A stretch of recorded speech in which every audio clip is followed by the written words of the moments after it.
Hey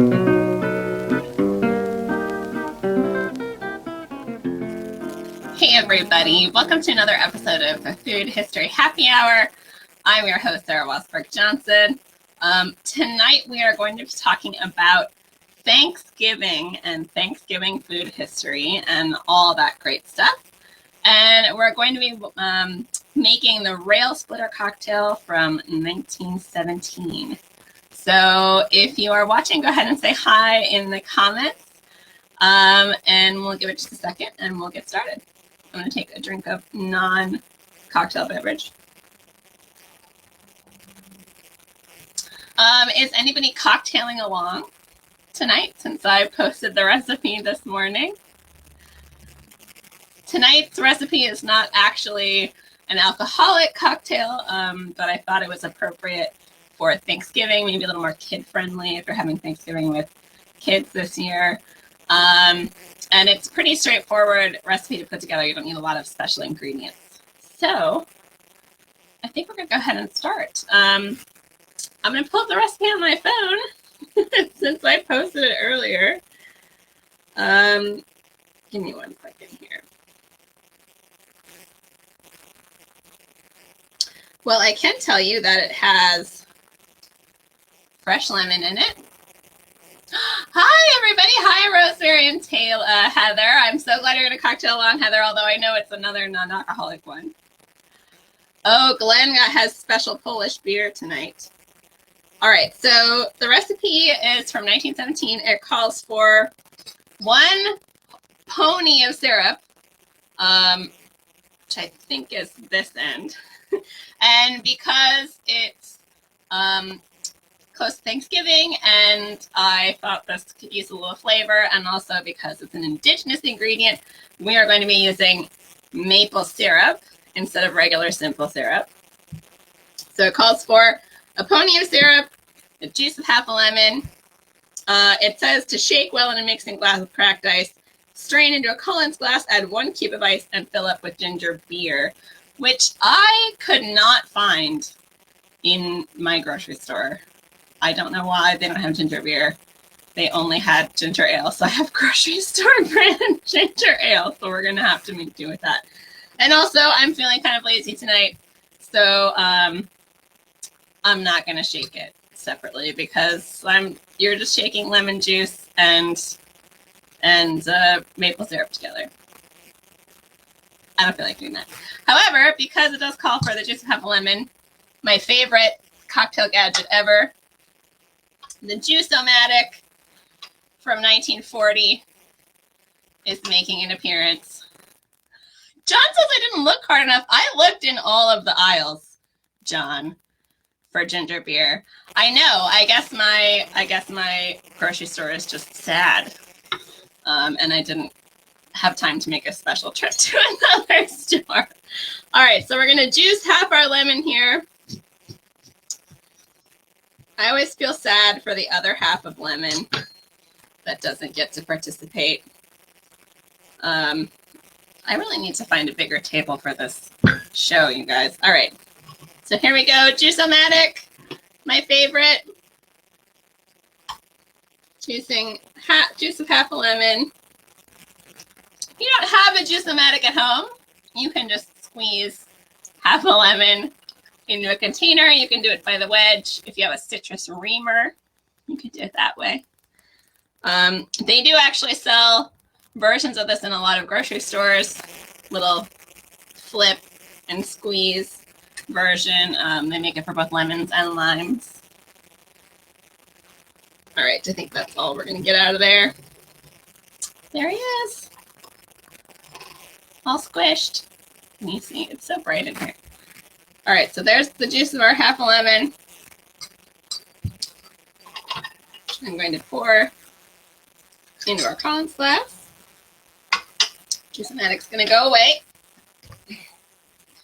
And then we have our pony of beautiful Adirondack, I think, maybe Catskill maple syrup. Love real maple syrup. If you don't have real maple syrup, you are missing out, and it's worth the investment. That is a lot of maple syrup, though, for one beverage, but we're just going to pour that in there. And it's syrup, so it takes a long time. If you wanted to add alcohol to this cocktail, I would recommend spiced rum. Would probably be a good addition. Or bourbon would be nice also. All right. Here's our lemon juice and maple syrup. I'm going to add a couple of ice cubes and stir to combine, right? I'm not going to shake it. Sorry, James Bond. We're going to stir, not shake.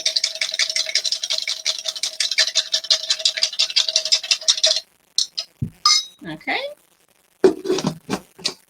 There's our ice. And now for our not ginger beer. It's probably just as well because I am actually not a huge fan of very spicy ginger flavors. And some ginger beer is a little much for me. So I'm going the tamer route with some ginger ale. And I'm going to try not to overflow it.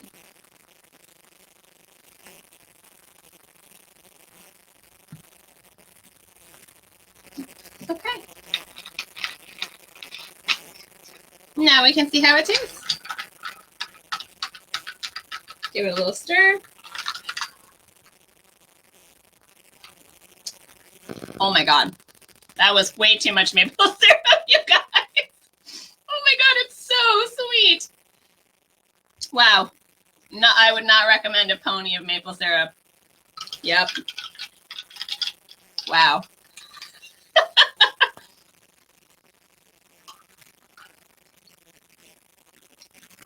Maybe I just got all the maple syrup in the bottom. The second drink was a little better. It is quite nice.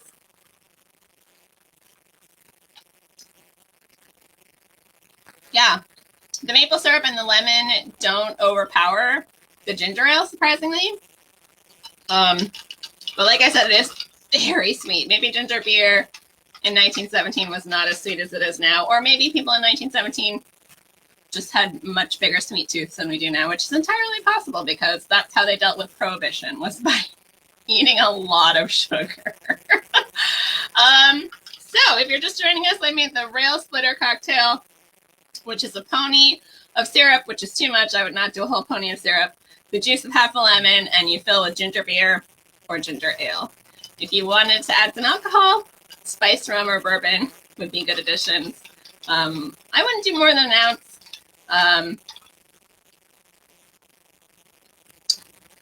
But yeah, it's nice. It's nice. A little sweet, but nice. Rosemary session. Do you need the liquor, Rosemary? I wanted to make something kid-friendly, and although it is sweet, it's not. It's still sort of an adult flavory beverage with the ginger and the lemon. Just cut back on the maple syrup next time. Okay, so before we get started talking about Thanksgiving, does anybody have any burning questions they want answered about Thanksgiving and Thanksgiving food history as we go ahead with that tonight? Give me a second. Oh, yeah. I don't know why people thought putting syrup in soda was a good idea. It is good, but I would not want more than one of these. All right. So, John, I don't know what you're talking about. So I think we're just going to go ahead and get started. I have done, if you've seen some of the stuff I posted on Facebook recently, I've been interviewed for a couple of things about Thanksgiving, one article on pie, one article on side dishes. I just did a radio interview today on the history of Thanksgiving. And if you've been following the website earlier in the month, I think it was in November, maybe it was October, I did a whole post about Indigenous foods because this month is Native American Heritage Month. And a lot of what I talked about on my radio interview today was about the importance of Indigenous foods in American history, and we kind of did some myth busting about the first Thanksgiving. So what is considered to be the first Thanksgiving took place in Plymouth in 1621. The Puritans, which is not what they called themselves, but they were British separatists, left England and came to what would became known as New England. They were totally unprepared. They got blown off course, and they end up in Massachusetts, and they sort of settle there. And they settle in an area which they thought was going to be great for farming. There were all these beautiful fields that had been cleared. There was a nice flat area for their town site. It was near the ocean, so they could fish and get seafood. And it was a great site to build a town. And the reason why it was a great site to build a town is because there had been a town there, a town of Indigenous people who had been completely wiped out by disease, introduced disease from Europeans, not from the Pilgrims themselves, but from contact with the Spanish and other kind of exploratory parties coming through. And so when the Puritans moved there, they didn't know that, but they definitely reaped the benefits of taking over this already semi-established area as their village. And of course, there's also the tale of Squanto, as he is called. His real name was Tisquantum. He was from that village. He had been captured by the Spanish and sold into slavery, and knew a little English, and eventually made his way back home, only to find his village completely gone, and everyone he knew was dead. And there were these pilgrims living in his village. So these pilgrims they arrived in late season. Winter comes fairly early to the North Atlantic, not at all like the winters they'd experienced in England, which were much milder. And they were just completely unprepared for winter. A number of them had already died on the journey over. They were starving, essentially. They did happen upon some caches of food that Indigenous people had left there for later, because a lot of Indigenous people at the time had kind of seasonal habitation, so they would make like a circuit throughout the year. So they would leave food behind to feed themselves later. Pilgrims were totally just like, hey, free food, and raided these caches. So really, these people would not have survived without help from Tisquantum, and without trading with Indigenous people, and without all of these fields already being cleared. And that's kind of the real story, I think, that these colonists, these separatists looking to start a new life would have completely failed, and they probably all would have died without intervention from Indigenous people. And they repaid their Indigenous hosts not very well. They mistrusted them. There was a lot of violence, most of which was instigated by the Pilgrims. And so for that reason, a lot of what most of us have been taught about Thanksgiving is largely false. Thanksgiving is sort of portrayed as this romantic thing where the Pilgrims have a feast and they invite the Indians, and everything's all peaceful and great, and we're giving thanks for the bounty of the land. And that's kind of what happens. But the Pilgrims would not have been able to host a feast at all if it was not for the Indigenous people and the food that they provided, and the knowledge that they taught these British colonists about how to survive in this new world. And it ended up not being peaceful. The meal itself was probably peaceful. We only have really one account from the European side that was written down about this feast. It was preceded by violence, and it was followed by violence. And ultimately, the very rose-colored glasses with which European Americans have viewed this event is not how most Indigenous Americans have viewed this event, which is why Thanksgiving, for many people in the Indigenous community, is not something to celebrate. It's not a holiday that they celebrate. And in particular, I've heard from some Indigenous chefs and food historians that the idea that Thanksgiving, that it's American food, meaning, white Yankee culture, to have corn and pumpkin pie and a roasted turkey and cranberry sauce, all of these indigenous ingredients being co-opted by European Americans, is very painful, which I completely understand. And part of why that's so painful is because so many of us do not recognize or acknowledge that those are indigenous ingredients. And I was thinking today about corn in particular, and cornbread and cornmeal, and how essential that was for the last 200 years to the colonization of the United States.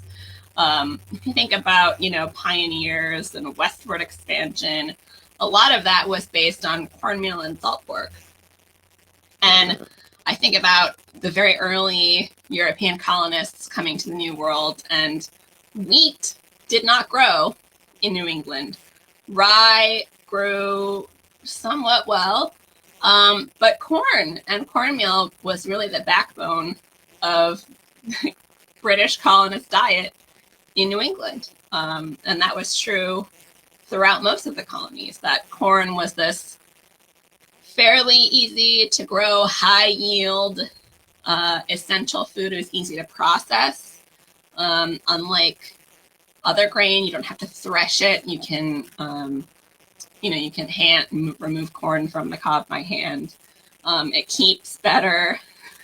All of these advantages that essentially allowed Europeans to colonize North and South America. And it's on the backbone of this indigenous food. So, we don't often recognize that. And we don't often recognize the indigenous origins of a lot of our foods. I've talked before on here about the Columbian Exchange, and you can read more about it in my blog post about indigenous foods. There are some surprising ones on there. For instance, cashews are actually indigenous to South America. Most of us probably associate them with Southeast Asia, but they were introduced to Southeast Asia by Portuguese traders and colonizers. They're not native there, although they have become very widely adopted in cuisines. So I encourage you to go check out that list and learn a little bit more about some of the origins of these indigenous foods. And a couple of people have asked me, what's a good way to honor indigenous contributions as part of Thanksgiving? Because I love Thanksgiving. It's not going to go away, I don't think, but I think we can integrate into our celebrations of family this acknowledgement that the food that's associated with Thanksgiving largely has indigenous origins. So one way you can do that is by purchasing indigenous ingredients from indigenous producers. So you can buy heritage turkeys from indigenous producers. You can buy cornmeal and wild rice and cranberries and pumpkins from indigenous producers. You can buy maple syrup and pecans from indigenous producers. And that is a great way to support the indigenous community, support a lot of efforts to save indigenous varieties of these ingredients, and also just have some really good food on your Thanksgiving table. So yeah, that's my short history of Thanksgiving. Does anybody have any questions before we maybe move on to talking about the origins of some Thanksgiving dishes? Oh, it's so sweet. If you're just joining us, I made the extraordinarily sweet rail splitter cocktail, which isn't really a cocktail because it doesn't have any alcohol in it. It's more of a mocktail. It's from 1917. Calls for a whole pony of syrup. I used maple syrup. That was too much. Don't use a whole pony. The juice of half a lemon, and then to fill with ginger beer or ginger ale. It is good, but it's very sweet. Okay, does anybody have any questions before we move on? You guys are quiet now after such a raucous introduction. All right, so next I thought we could talk about some of the origins of Thanksgiving side dishes. Right, we talked about some of the indigenous ingredients, but now we can talk about the sides. So if you want to drop your favorite Thanksgiving side dish in the comments, we'll get to desserts at the end. My favorite side dish is mashed potatoes. And most of our Thanksgiving foods were actually not present at the first Thanksgiving. So our traditional Thanksgiving foods nowadays are, you know, roast turkey, usually some sort of cranberry sauce, usually some kind of bread-based stuffing or dressing. Green bean casserole is really popular. Mashed potatoes, pumpkin pie. Maybe you have sweet potatoes or sweet potato pie instead. And almost none of that was present at the first Thanksgiving. Turkey might have been there. More likely it was venison and maybe some seafood. Pumpkin was definitely present, possibly roasted in ashes with maybe some honey in it. Other varieties of squash were cut up and boiled or steamed. That was there. Some berries were there. Cornmeal and cornbread, not with wheat flour. Traditional indigenous cornbread was present. But all the other things that we associate weren't. Why? So we didn't have any mashed potatoes because potatoes are indigenous to Peru, but they actually weren't introduced to North America from Peru. It was not what indigenous people in New England ate. That was an introduction by way of Europe. There was no pie because there was no flour and no dairy at all. And we didn't have sugar either. There was honey, possibly maple syrup, but no sugar. There wasn't any rolls or breads. It's another one of my favorites. I love the carbs at Thanksgiving. And there probably were cranberries, but not how we think of cranberry sauce today.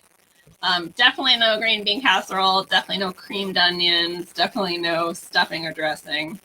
So yeah, pretty different. Probably a lot better for you, fewer calories. But none of our traditional Thanksgiving foods were present. So let's talk a little bit about how we get traditional Thanksgiving before we get into the side dishes, because I want to give some context. So Thanksgiving as a holiday comes out of the British tradition of harvest home, or what do they call it? Ingathering. Yes, harvest home or ingathering, which is the end of the season celebration of the harvest. It's when the grain harvest is in. It's often when you do some of your animal slaughtering in November, right when it gets chilly. And then, of course, indigenous people have their own harvest celebrations. Most people around the world have some sort of harvest-related celebration. So that's kind of where this comes from, this tradition. There's also the religious tradition of Thanksgiving. Of course, Puritans being separatists and extraordinarily religious. Thanksgiving was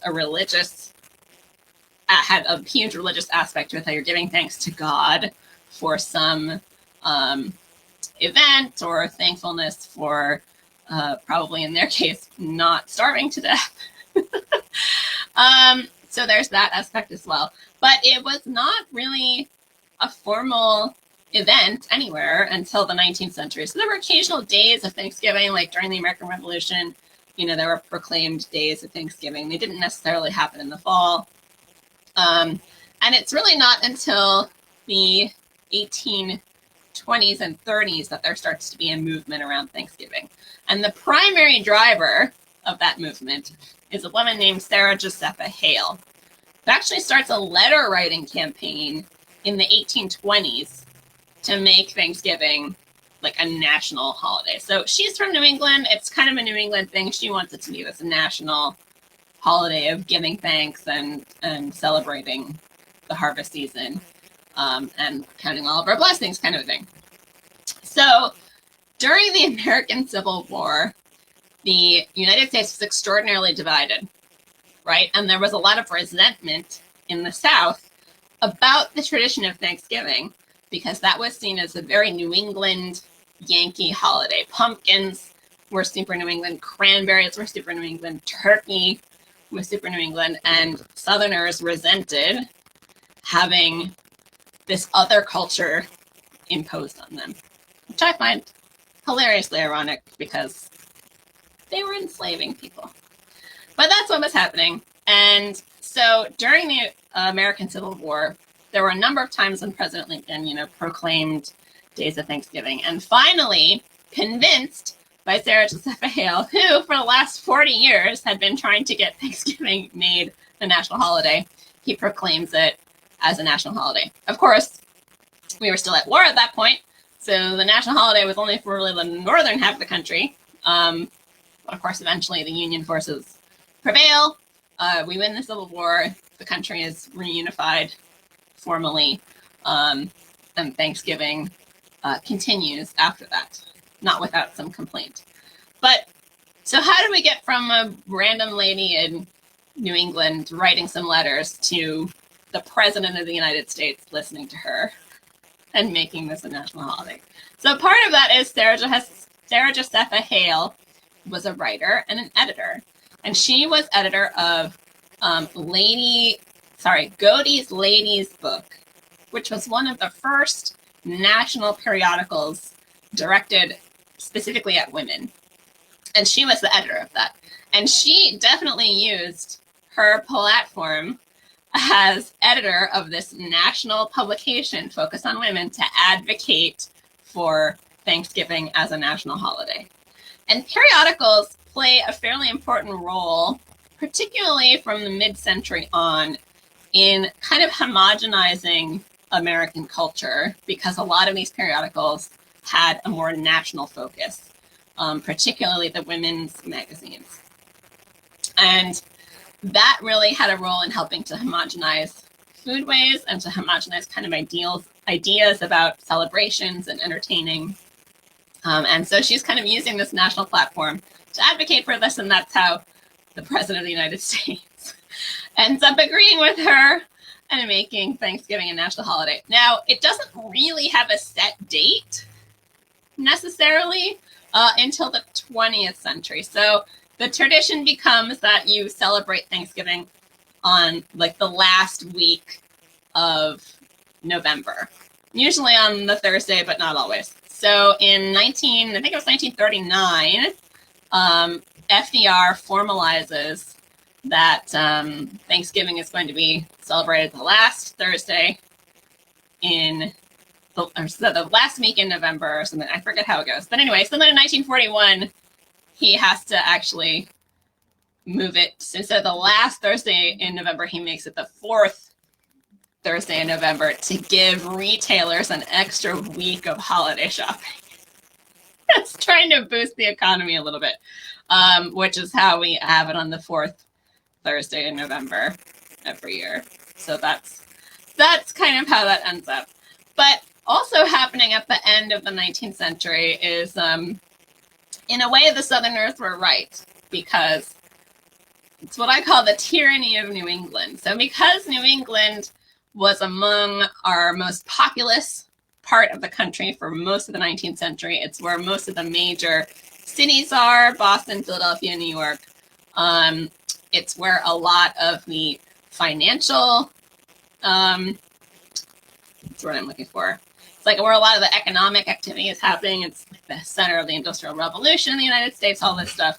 So it becomes also kind of the cultural hub.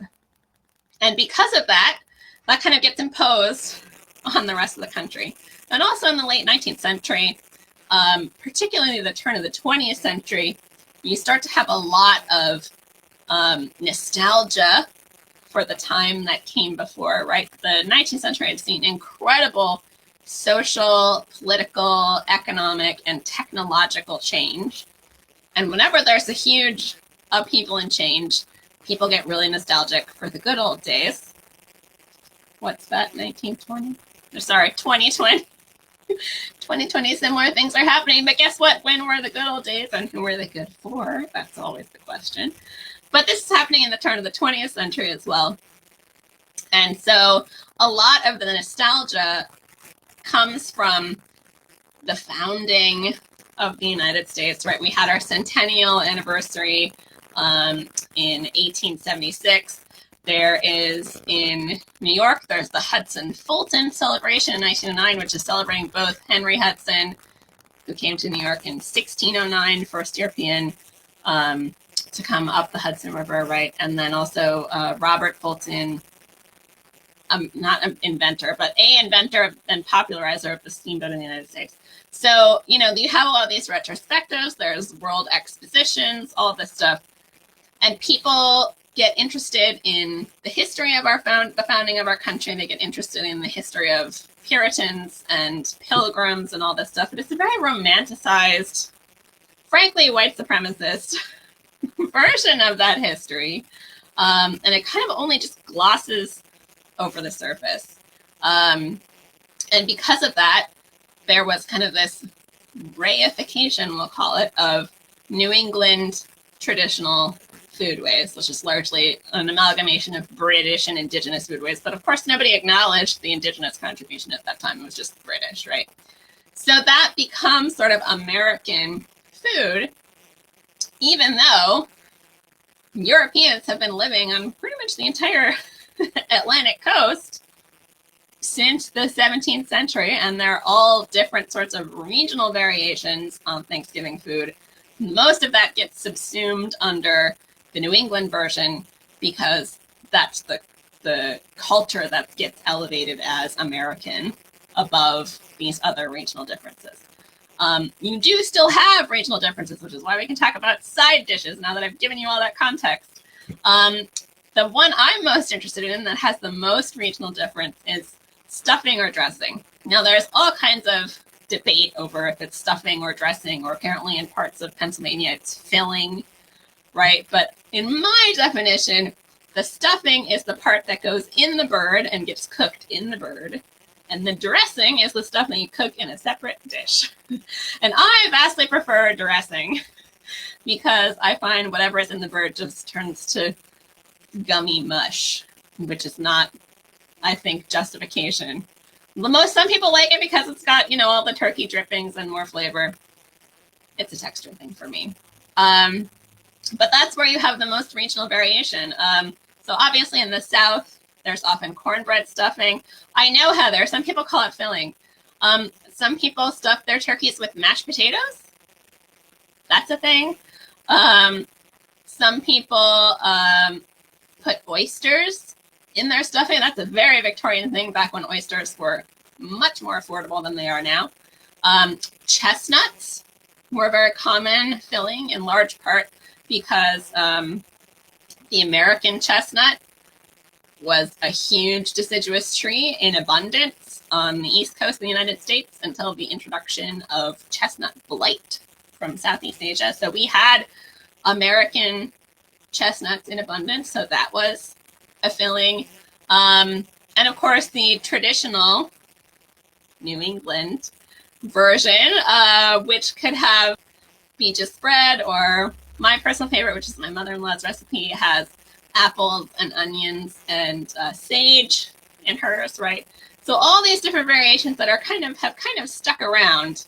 That's one of the few regional variations that's really allowed still at Thanksgiving. Another regional variation is macaroni and cheese. It's a very important side dish in the South that largely is an African-American influence, but not always. Rosemary asked about pecan pie. All right, so this is technically a dessert, but we're going to take a little side travel to pecan pie. Pecan pie is not particularly traditional. Pecans are indigenous to North America, largely Mexico and the American Southwest. But pecan pie is not. So it's largely the result of corn syrup companies trying to figure out ways to make yummy things with their product. And boy, did they hit on a yummy thing. I love pecan pie. I never make it myself because I can't bear to buy corn syrup. And there are alternative recipes out there where people have jiggered them around using honey or maple syrup. But it's one of my favorites. However, it's not particularly old. Another one that's not particularly old, which might surprise you, is green bean casserole, which was invented as a way to use Campbell's cream of mushroom soup. It was a contest that they held, or not a contest. I don't remember. I think it was one of their food, like home economists doing testing, and the parameters were it had to be easy to make with regularly available ingredients that everybody would love. So, it's green beans, cream of mushroom soup, French's fried onions, and I think there's Worcestershire sauce in there somewhere. I've never made it myself. And then you can use frozen or canned green beans. And that makes green bean casserole. And it was like this runaway surprise hit, right? So it's only from the 1940s or 50s. It's only been around that long. Other people have asked me about when did people start putting marshmallows on sweet potatoes? And I got a little bit of a scoop on some other food historians who their earliest versions they could find was only 1960, and I found one reference all the way back in 1904.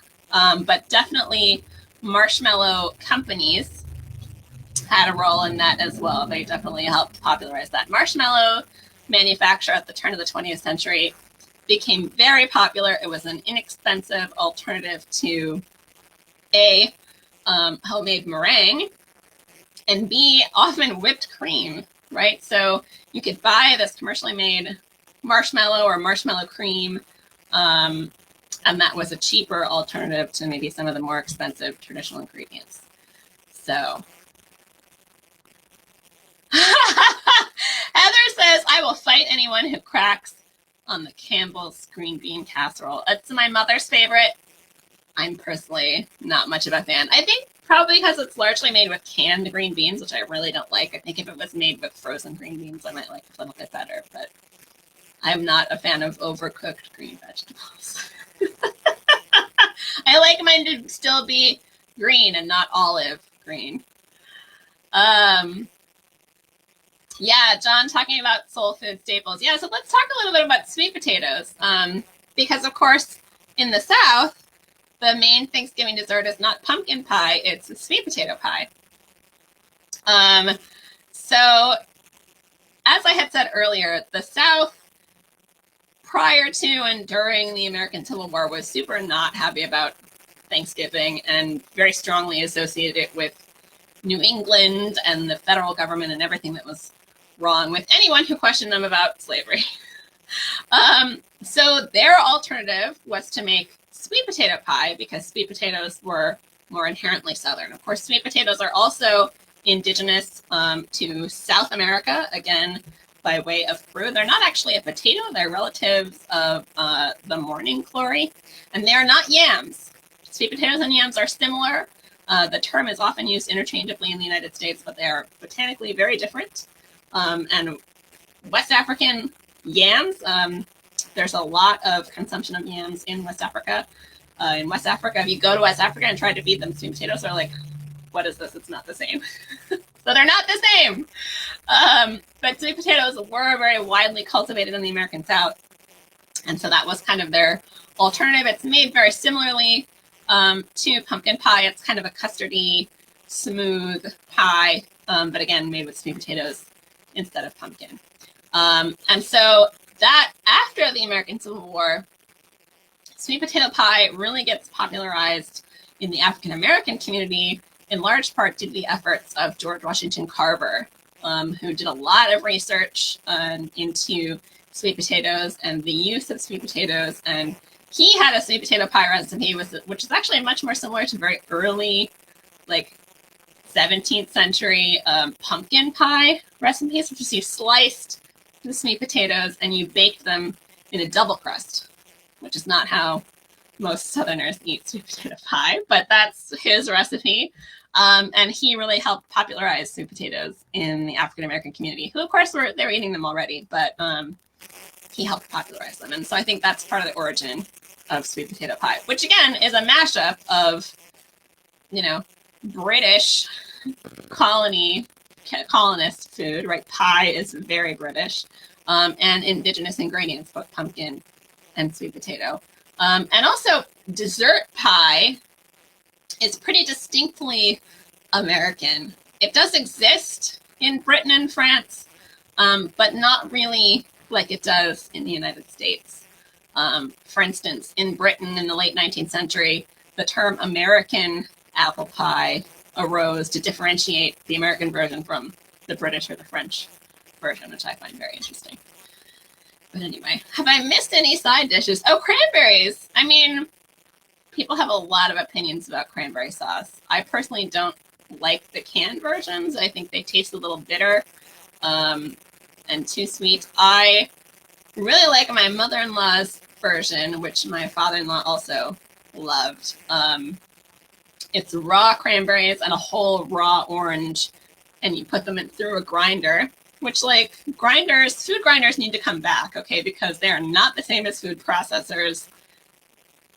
The taste is totally different. And if anybody wants to get me a Christmas present, you should get me a food grinder. Because I would like one, if only to make ground cranberry and orange relish. So it's raw, you use a whole orange, you use whole cranberries, and then you add sugar until it's just barely sweet. So it takes a lot of the bitterness and the acidity out of it. And it's great with turkey. Although putting sour fruits with wild game birds is also a very British thing to do. So again, it's adapting indigenous ingredients to these more British food traditions. So yeah. All right, I've rambled on for a long time. Does anybody have any questions? You want to talk about your favorite side dishes? Mine personally is mashed potatoes. I don't know if my Aunt Karen is watching. Her twice baked mashed potatoes are the best thing ever, and I have not had them in a very long time, which makes me sad. And then I love homemade rolls. It's not Thanksgiving if there's not homemade rolls.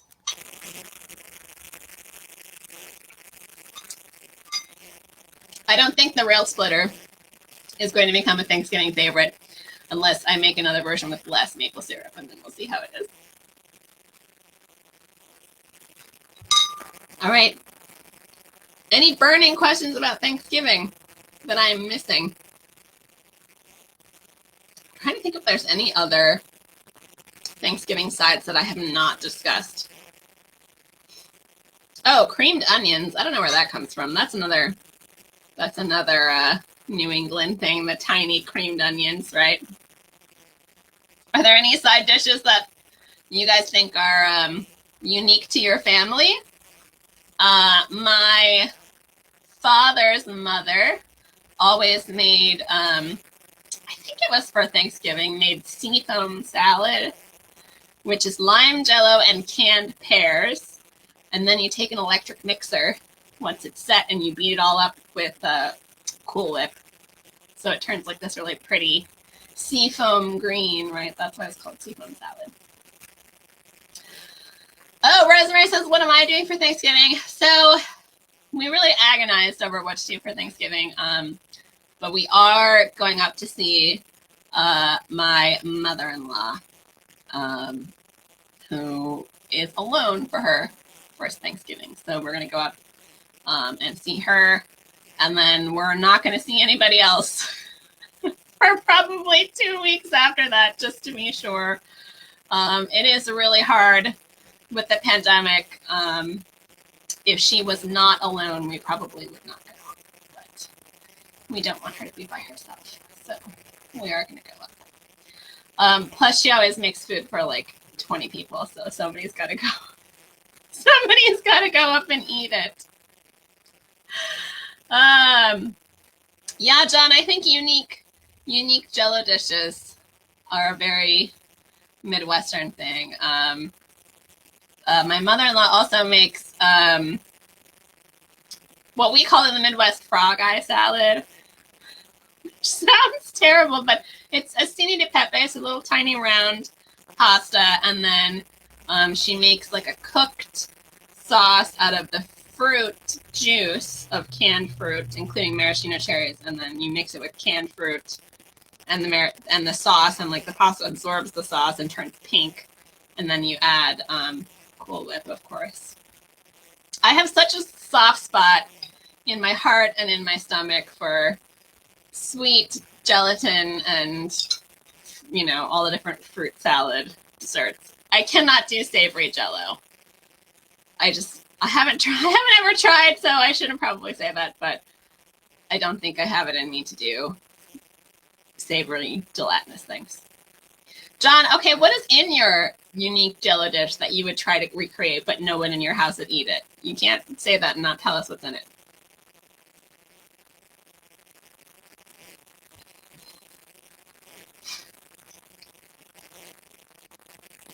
Ooh, Liz says her unique family tradition is the adults would have wine and us kids would have sparkling cider or grape juice, the kind that comes in the fancy glass bottles. Yes. When you're a kid, man, that always makes you feel super grown up. To have, oh gosh, what is it? Like, I think Welch's makes a version, and I think Martinelli's makes a version. Oh, John, okay. So lime jello with cream cheese and mandarin oranges. That sounds totally normal. Do you make the jello or do you mix it in as a powder? Because the other one that my mother-in-law makes is cottage cheese with mandarin oranges and Cool Whip, and then you just put the orange jello powder in. It sounds disgusting, and it's actually really quite tasty. Oh, and walnuts. I would eat that. I would eat that if we're ever together again in the same room at the same time. You should make that for me, and I will eat it with you. John is a relative, in case anyone is wondering. All right, any last suggestions or questions? What else do you want to talk about? I feel like I talked a lot about the history. Does anybody have any questions or comments or recipe recommendations? I did do, earlier in the week, I did my first ever cooking demonstration, which I recorded, and which is currently available on YouTube from the Poughkeepsie Library. I made Lydia Maria Child's 1832 recipe for pumpkin pie, and I did a cooking tutorial on it. So if anyone wants to check it out, it is live on YouTube. I can't promise it's the best produced cooking demo because it was my first and I did it all by myself. But we made pumpkin pie from scratch. So we roasted a pumpkin. I made pie crust from scratch according to her 1832 recipe, and it turned out pretty good. I would make it again. I would probably add a little more sugar next time to the pumpkin pie. But the pie crust turned out much better than I thought it would, and I would make that again. Rosemary asks if I have any favorite recipes for pumpkin pie. So spoiler alert, normally when I make pumpkin pie, I use store-bought pie crust, and I just make the recipe on the back of the Libby's can. Because it's hard to beat, right?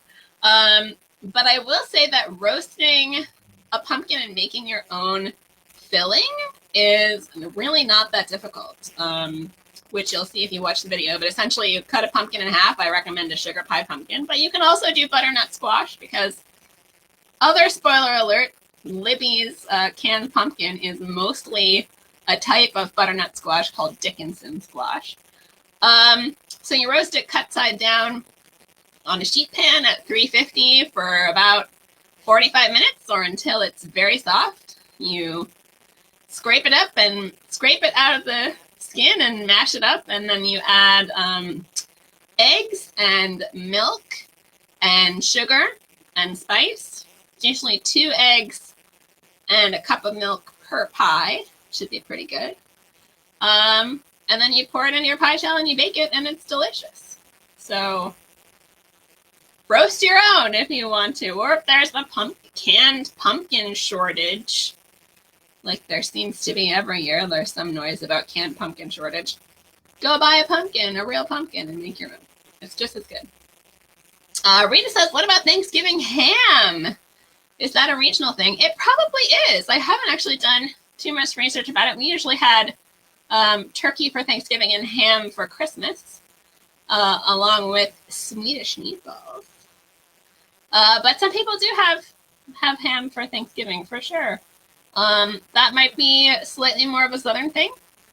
I don't know. I would have to do a little poking around. But I think ham, a lot of people consider ham to be a holiday food in general.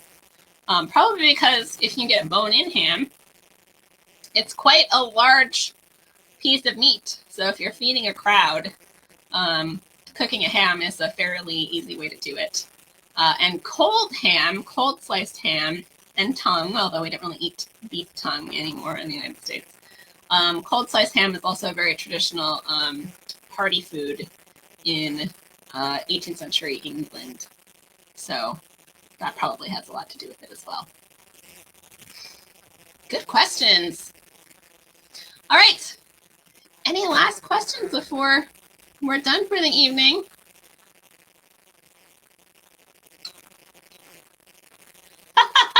Glenn says, if you ever have a pie crust emergency, one Christmas I found myself with no shortening and had some country crock, and that made a crust that was not the greatest, but super easy to work, so I could fold it over and layer it to make it flaky. Yeah, so the 1832 Lydia Marie Child recipe is all butter, which is not super easy to work with, but again, it was, you know, kind of like a puff paste thing where you're rolling up a pie crust, putting bits of butter, folding it, rolling that, putting more bits of butter, folding it, rolling that out. So you're making layers of butter in there. My personal favorite pie crust recipe, which would be quite good for pumpkin pie because it's fairly tender, is actually a Eastern European pastry recipe, which is a 1/4 pound of softened butter and a 1/4 pound of farmer cheese, and then flour. I think it's 2 cups of flour. So you mix the softened butter and the farmer cheese together until they're blended, and then you add the flour. And that is a very tender crust that you pretty much can't overwork. It's pretty impossible to overwork. You can roll it very thin.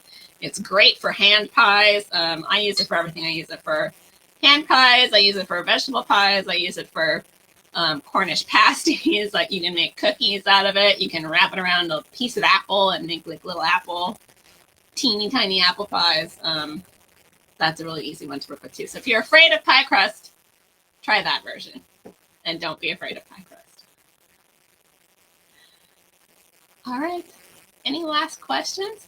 Oh, Rosemary, what is farmer cheese? Thank you. Farmer cheese is like drained ricotta or cottage cheese. So you can make it yourself. It's pretty easy. Or if you want to buy good quality ricotta, not the kind that comes in a plastic tub from the grocery store, and drain it in cheesecloth overnight, you can use that as a substitute. You can do the same thing with cottage cheese. I'll be aware that most cottage cheese is salted, so just keep that in mind. Yes, Glenn, a church cookbook I have has a recipe for a crust with butter and sour cream for turnovers. Yes, I love the dairy so much. Yeah, definitely sour cream, farmer cheese, cream cheese, crust. They're all a little bit more forgiving than an all butter crust. Although I know a lot of people swear by lard. My mother-in-law definitely does. You can also render your own lard, by the way, and it's not as smelly as you think it would be. Maybe I'll do a cooking demonstration on how to render your own lard, and then we'll make a lard-based pie crust. Because someone did request a cooking demo just on the pie crust. So if you guys are interested in that, maybe I'll do that over winter break. All right. Any other questions? Otherwise, I think we're going to be done.